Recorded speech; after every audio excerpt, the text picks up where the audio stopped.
Good morning, I'm Adam Sexton. A state rep recently compared New Hampshire's extended struggle with the issue of cannabis legalization to the movie Groundhog Day, in which the main character keeps living the same day over and over and over. Well, we're back here again to talk about yet another bill to bring legal recreational marijuana to New Hampshire. It's probably going to pass the House. The big question mark is, can it earn majority support in the state Senate? To find out, we have with us today Senator Daryl Abbas of Salem and Senator Cindy Rosenwald of Nashua. Thank you both for joining us. Hi. Thank you for having us. So, Senator Abbas, you're considered one of the swing Republican votes on this. Depending on the details, you could be a yes or a no. The latest bill has state licensed stores. You've been a proponent of either state control or a state franchise store. So what is the distinction between a state licensed store and a state franchise store? So, just to get this out there, as what was passed in the House yesterday, I would not support that if it came to the Senate.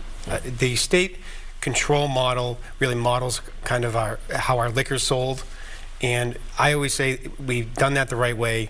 We've done it the right way since the prohibition of liquor has been ratified in our Constitution, removed from the Constitution. So for me, when it comes to this agency stores that they're talking about, they just rebranded the typical retail store model, and we've seen that fail in every other state that's done this. The markets gets oversaturated, you have a black market problem, all those problems that you've seen every other state do. That's this agency model that or retail outlets that they're titling it, makes that mistake. When it's the franchise model, the state would be really acting as a franchisor, really in a partnership with the franchisee. And what that does, it offers the market protection, so a larger company or a larger operation can oversaturate the market and manipulate the sale prices, causing the smaller places to go under. And we've seen that happen time and time again. By having that partnership involvement, it is critical for preventing that from happening, but also the branding identity. You see with our New Hampshire liquor stores, they have similar signs, similar logos. I think it's important when you have that similar identity and similar branding identity, it's important really moving forward on the public perception of what's going to be out there.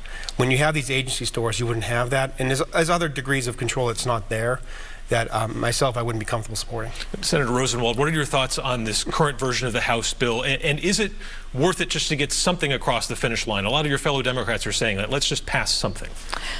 Well, I agree with Senator Abbas that more state control is probably better for the program. It will be better for pricing, for product quality, for location. I just think it's probably the better way to go. I'm more of a fan of the franchise model than the state store model, because we would have to build new state stores completely separate from our state liquor stores, hire state employees. I think that would be a longer term to get this program off the market. So for me, the franchise model represents the right consensus and compromise. And a fun twist, both of you are from towns or cities bordering the state line of Massachusetts. Anecdotally or with your own eyes, what have you seen in terms of people who are actually just driving across that state line and accessing legal cannabis en masse? Senator Rosenwald, how about you first? Okay, so I do know people, not a lot, but a few, who go down to Tyngsboro, and it's half a mile from the Pheasant Lane Mall. I know one person who takes the back roads back because she's afraid that she's going to be stopped on the Everett Turnpike if someone sees her car with recognizable plates. I have myself driven around the parking lot of that store. It's true that most of the cars there have New Hampshire license plates. And what I was surprised by was that they were not like the small, relatively inexpensive cars that a young person would start out with. These were big SUV family cars. So I think it's just people are willing to travel not very far over the state line because this is what they want. What about in Salem, Senator Abbas? So Salem, where I live, but also District 22, Pelham, Salem, Atkinson, and Plastow. So Tingsboro's right there. I also have Dracut, and then there's 3 in Haverhill. And one of the stores in Haverhill, if you're in the parking lot, you can actually see the Welcome to New Hampshire sign. It's that close. So I kind of look at this, that the negative social impacts that people speak of, and I know there's a debate on what degree of that is. In southern New Hampshire, at least where I live, we're already dealing with it. The only difference is we don't have any control over this. And what they're doing is they're basically surrounding us, and we don't have any say on what they sell, how much they can sell, any of that. But I think the other concern I have is the amount of stores could be a problem. And I don't want a place like Salem having 6, 7 of these cannabis stores being, a marijuana mile. Our state liquor store, this one liquor store in Salem, it does very well, from what I understand. But I think a lot of people like myself who have young kids, if there's one store, we can live with that. If there's 5, 6, that's when you're going to start to hear a lot of people object to it. So, and Governor Sununu has said he only wants 15 stores no matter what the model is. You know, you've been in conversation with his office quite a bit. Some people were taken aback last year when the governor's office came out and said if it's a franchise model, which he said he's open to discussing, he wants a ban on political contributions and lobbying from whoever the franchisees end up being. Do you know if that's still on the governor's checklist for a bill like this? I know that's still being discussed, and the concern is if you have a bunch of franchisees, you don't want them arguing and fighting amongst themselves and working against each other, because a franchisee-franchisor relationship is really a team, and if the team's not working together, it can collapse. So you don't want these franchisees basically working against each other. That's the reason why you want something like that. I don't think we did a good job really expressing that during the commission and in the fall. So I understand there's that side of it.